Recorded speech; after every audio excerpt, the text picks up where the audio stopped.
Hello friend, science by MS sir में आप सभी का स्वागत है।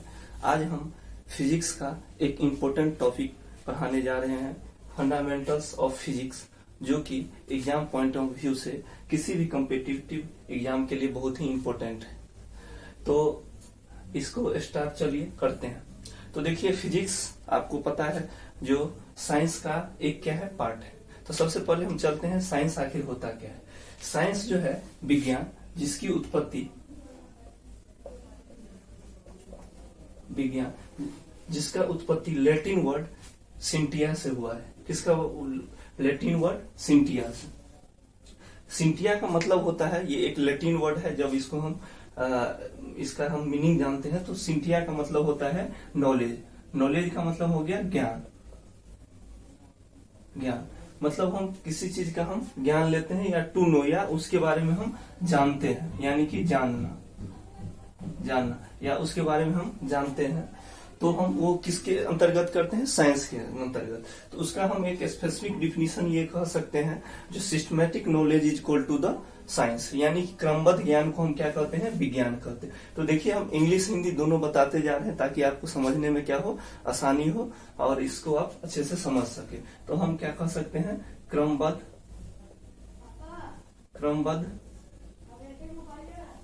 ज्ञान, यानी कि क्रमबद्ध ज्ञान को हम क्या कहते हैं? विज्ञान कहते हैं। Systematic knowledge is equal to the science. तो साइंस आप समझ गए। अब देखिए, साइंस को जो है दो अलग अलग पार्टों में बांटा गया है, जिसमें फर्स्ट है नेचुरल साइंस, जिसको हम क्या बोलते हैं? नेचुरल मतलब क्या हो गया?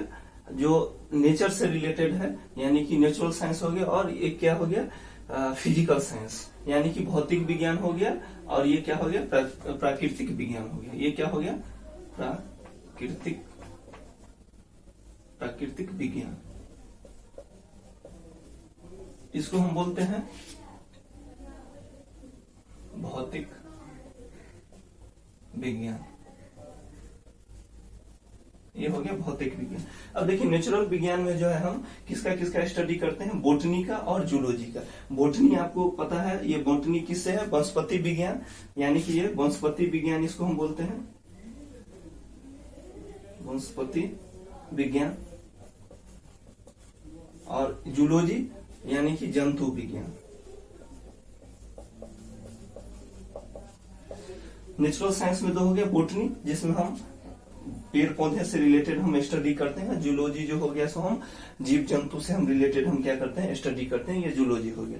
अब देखिए, फिजिकल साइंस। फिजिकल साइंस को भी दो चीजों का इसमें अध्ययन किया जाता है, फिजिक्स और केमिस्ट्री। फिजिक्स में देखिए क्या है, जो हम फिजिक्स जो है वो विज्ञान का वो शाखा है जिसमें हम मैटर और एनर्जी के इंटरेक्शन के बारे में हम क्या करते हैं? स्टडी करते हैं। किसमें? फिजिक्स में। और केमिस्ट्री में जो है केमिकल रिएक्शन से रिलेटेड जो है हम स्टडी करते हैं। अब ये वैसे जो है फिजिक्स को जो है 8 अलग पार्ट में भी डिवाइड किया गया है, जिसमें है मैकेनिकल, यानी कि आंतरिक, मैकेनिकल फिजिक्स बोल सकते हैं, आंतरिक भौतिक बोल सकते हैं, साउंड फिजिक्स बोल सकते हैं, यानी कि ध्वनि हो गया, फिर हीट फिजिक्स हो गया, फिर लाइट फिजिक्स हो गया, फिर इलेक्ट्रिसिटी फिजिक्स हो गया, फिर मैग्नेटिज्म फिजिक्स हो गया, फिर मॉडर्न एंड एटॉमिक फिजिक्स हो गया, और फिर इलेक्ट्रॉनिक्स फिजिक्स हो गया। ये 8 भागों में भी इसको बांटा गया। अब ये देखिए, मैटर क्या है? मैटर जो होता है ये क्या करती है? स्थान घेरती है, मतलब ये स्पेस को ऑक्युपाई करती है। उसके बाद जो है इसमें जो है सेंसिंग एक्टिविटी होता है, यानी कि ये इसमें सेंसिंग ऑर्गन होता है। और फिर ये क्या करता है? इसके पास कुछ वेट होता है, समथिंग वेट होता है मैटर के पास। तो फिर हम मैटर में कैसे चेंजिंग होता है, ये कैसे अपना फेज चेंज करते हैं, सॉलिड टू लिक्विड, उसके बारे में हम फिर आगे बताते हैं।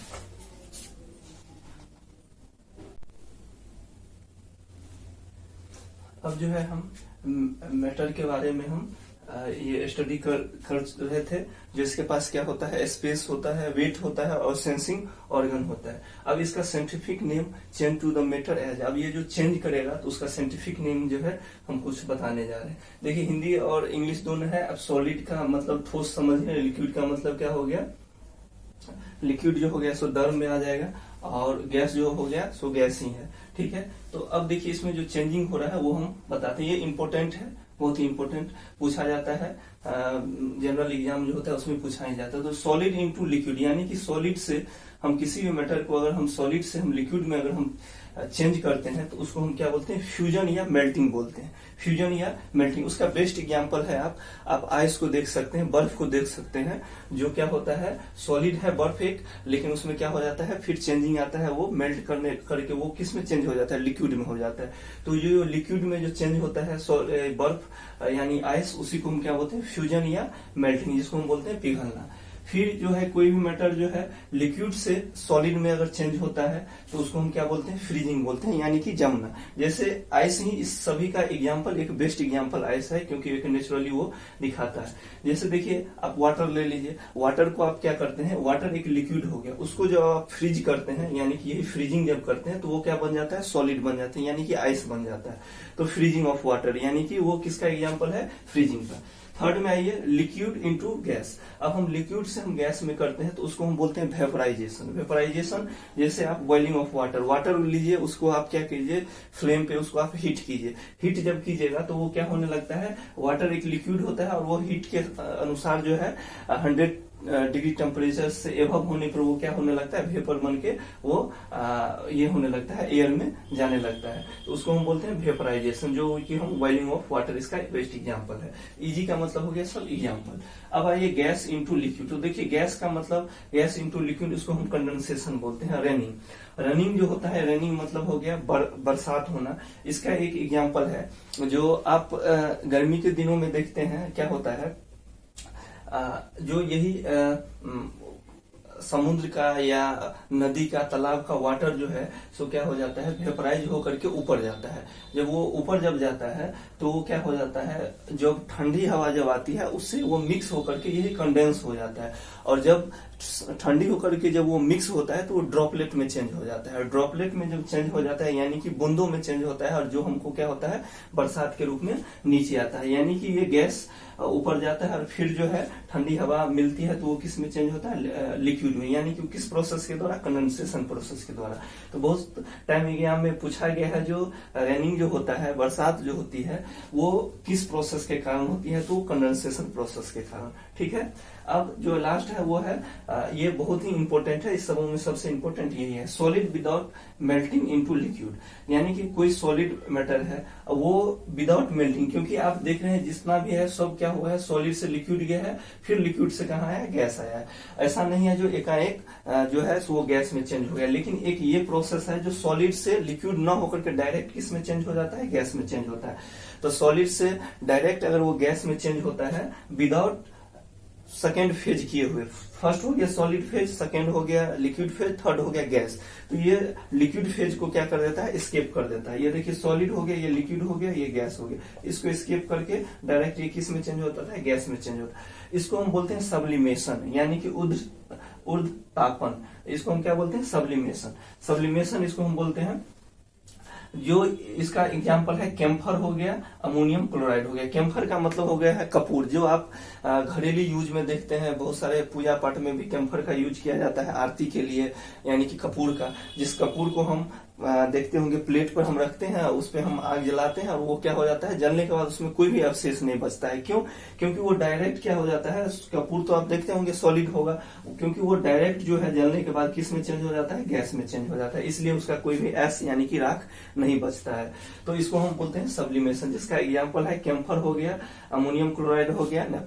आप घरों में जो यूज करते हैं, टॉयलेट सब में जो है देखते हुए, वो टेबलेट का जो यूज करते हैं, वो भी किसका एग्जाम्पल है, सब्लिमेशन का। जो एक सॉलिड होता है और वो मेल्टिंग के विदाउट ही वो किस में चेंज होता है, गैस में चेंज हो जाता है। तो ये जो है चेंजेस जो है ये बहुत ही इंपॉर्टेंट है, मैटर का जो चेंजेस है बहुत ही इंपॉर्टेंट है। आप एक बार इसको अच्छे से देख सकते हैं, और इसके बहुत सारे एग्जाम्पल है, लेकिन इसमें आइस का ये है जो ये तीन जो है उस पर ये मैच बैठता है। ठीक है, इसको आप अच्छे से देखिए।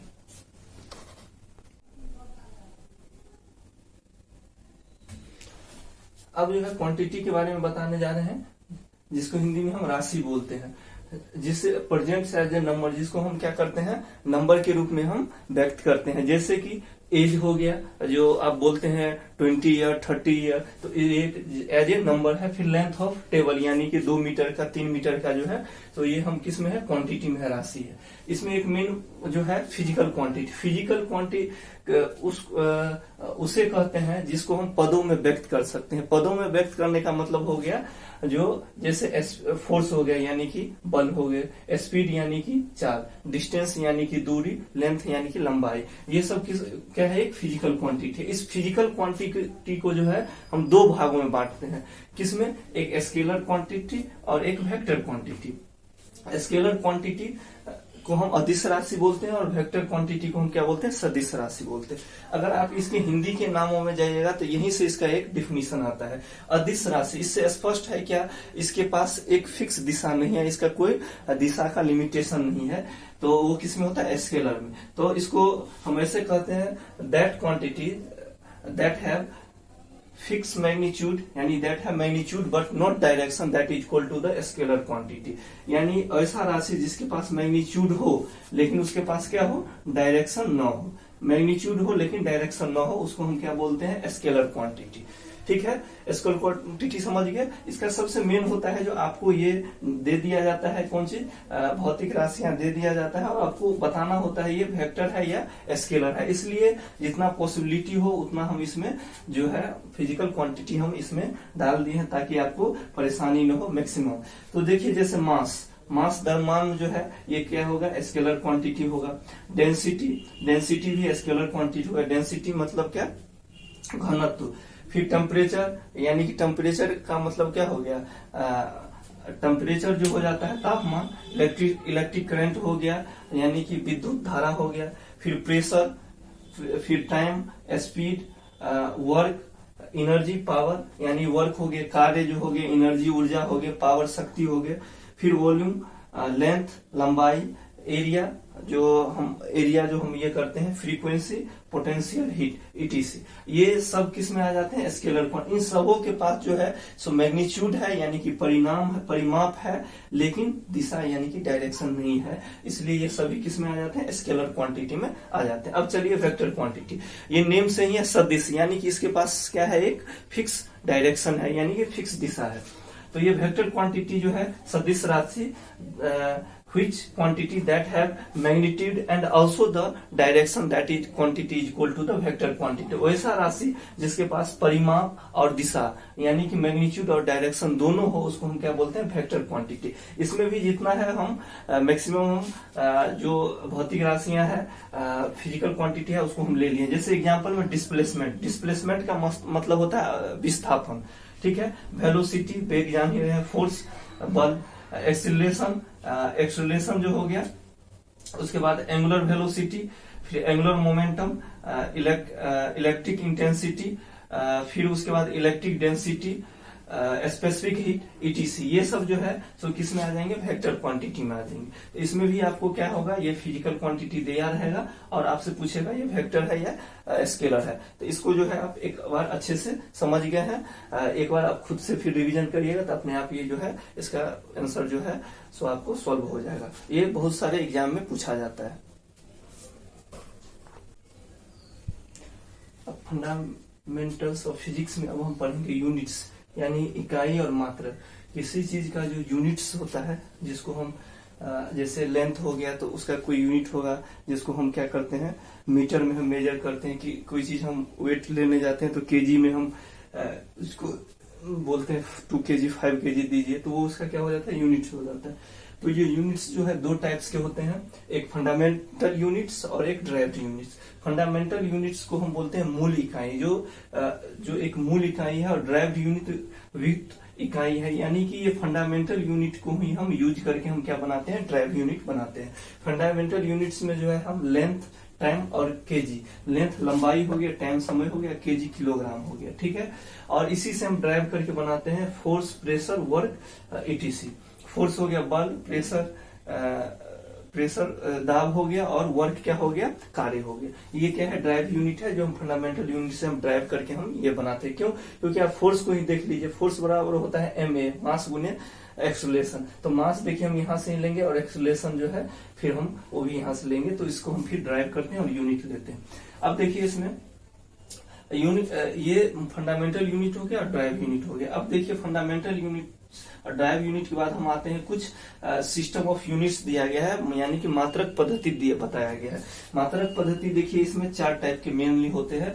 फर्स्ट हो जाते हैं CGS यानी कि CGS पद्धति, जिसको हम बोलते हैं क्या, सेंटीमीटर ग्राम सेकेंड। देखिए मेनली जो है हमारा जितना भी यूनिट्स होगा वो किस पे होगा, देखिए सेंटीमीटर है यानी कि ये लेंथ को शो करता है, फिर टाइम केजी हो गया, फिर केजी हो जाता है। इसको हम बीच में कर देते ताकि समझने में आसानी हो।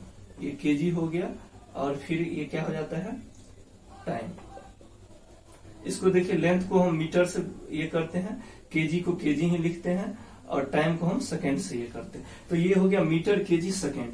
ये मेरा क्या है, SI यानी फंडामेंटल है, और इसी से हम ड्राइव कर करके हम जो है और बहुत सारा हम जो है सिस्टम यूनिट सिस्टम को हम देखते हैं। तो पहला क्या है, CGS यानी कि देखिए नेम से ही पूरा है। C यानी कि सेंटीमीटर, देखिए सेंटीमीटर यानी कि लेंथ, अगर SI रहता तो मीटर लेते, लेकिन इसमें हम क्या लेंगे, सेंटीमीटर।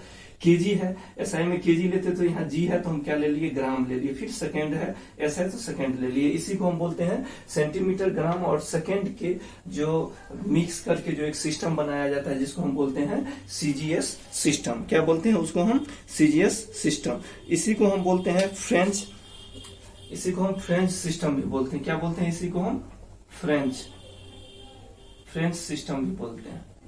फर्स्ट को हम क्या बोलते हैं, फ्रेंच सिस्टम भी बोलते हैं इसको, ठीक है। सेकेंड देखिए FPS यानी कि आप देख लीजिए, F यानी लेंथ होता है, तो यहाँ पे लेंथ मीटर के बदला में हम क्या लेंगे, फुट ले लेंगे।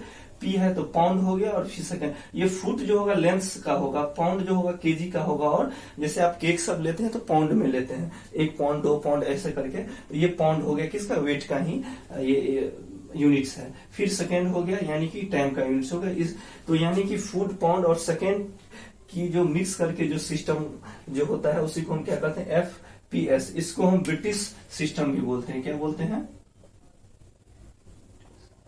ब्रिटिश सिस्टम भी बोलते हैं, इसको हम बोलते हैं ब्रिटिश सिस्टम भी, ठीक है। FPS। अब आता है अगला MKS। यहाँ से M है तो यानी मीटर हो गया, K है तो किलोग्राम, और S है तो सेकेंड। एग्जैक्ट इसी तरह से मिलता है। तो इसलिए जो SI यूनिट है, जो फोर्थ जो SI यूनिट है, वो इसी का संशोधन है। ये MKS का ही संशोधन है। MKS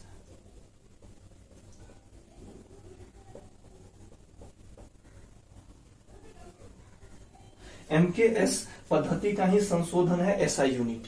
कैसे, देखिए मीटर तो मीटर लिए, K तो किलोग्राम और S तो सेकेंड। तो SI यूनिट होता है सिस्टम इंटरनेशनल, जो इसका जो किया गया था 1960 में, जो है इसका ये किया गया था, गठन किया गया था 1960 ईस्वी में, ठीक है। तो इसमें जो है ये SI यूनिट जो सिस्टम जो है, सो इसको हम क्या बोलते हैं, सिस्टम इंटरनेशनल। इसका जो है ये SI यूनिट को 2 पार्ट में फिर किया गया है। एक फंडामेंटल यूनिट जो 7 है, एक फंडामेंटल यूनिट है, और एक क्या है, सप्लीमेंट्री यूनिट। फंडामेंटल यूनिट को हम मोल का मात्रक कहते हैं, और सप्लीमेंट्री यूनिट को हम बोलते हैं संपूरक यूनिट। तो ठीक है, तो इसलिए जो है ये SI यूनिट जो है, सो उसको हम 2 कैटेगरी में करते हैं। पहला हो गया फंडामेंटल यूनिट्स। फंडामेंटल यूनिट्स का मतलब हो गया इसका जो है मूल इकाई क्या क्या है वो। तो पहला हो जाता है लेंथ। लेंथ देखिए एक फिजिकल क्वांटिटी हो गया। लेंथ को हम किससे मेजर करते हैं, SI यूनिट हो गया मीटर, और इसका सिंबल हो गया M से हम इसको ये करते हैं, संकेत करते हैं या सिंबल करते हैं। देखिए दूसरा हो गया मास। मास का SI यूनिट होता है किलोग्राम। क्या हो गया ये, किलोग्राम। इसको हम केजी में हम इंडिकेट करते हैं, सिंबल लेते हैं। टाइम को हम सेकेंड है, इसका पहला वर्ड ले लिए हैं S, जो इसका सिंबल हो गया।